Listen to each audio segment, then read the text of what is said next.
Hey, what's up, guys? So I had a question about how to determine if a stock is a gap and crap or a gap and extension and how I go about playing it. So first thing is this gray area is pre-market. I want to see this thing find what I call a ceiling level in pre-market. So that right there is going to be the ceiling level.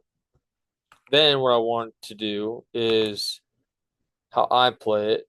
I don't need a bunch of EMAs or, fancy stuff. All I do is I come in and I click where the ceiling is, and then where does it bounce from? Where's the floor level? What I'm looking for is I'm looking for this thing to find like a lower high. I want to find between a 61 and a 78 fib bounce. Cool. Now I can trade it. You don't need anything super complicated. Sorry, I'm on my laptop. I'm at work, but you don't need anything super complicated. You just need something that's nice and simple. So, this thing finds the top in pre-market, then I draw in the top, I draw in the bottom, and I'm looking for this thing to bounce after the open. The simplest way you can do it, I cover using EMAs as targets, but what you could do is okay, just cover 50% right here, lower stop to break even. Perfect. There you go. Now it would have stopped you out. What turns it into a gap and extension is when this thing pops to the high in the pre-market and it closes above the high. That's how I determine if it's a gap and extension. If it's a gap and extension, how I'm telling pretty much everybody is don't trade it.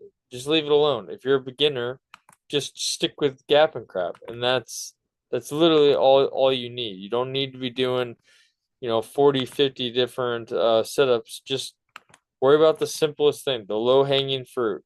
And also don't expect this thing to fade forever because I mean this thing literally just gapped up from $1. So I would only be expecting this thing to go back towards $1. So you get in around $1.40, $1.45, something like that.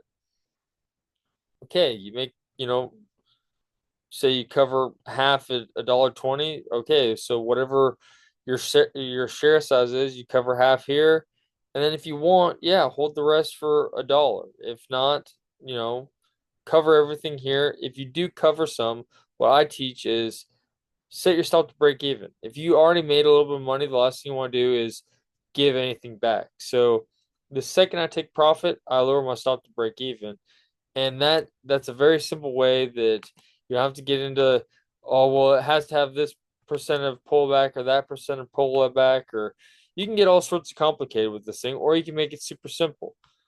It finds a topping in pre-market. I'm looking for this thing to not break over that. That's literally it. I draw on the ceiling from the top to wherever it bounced from, and then all I'm doing is I'm waiting for it to reject close to the top but not break over the top.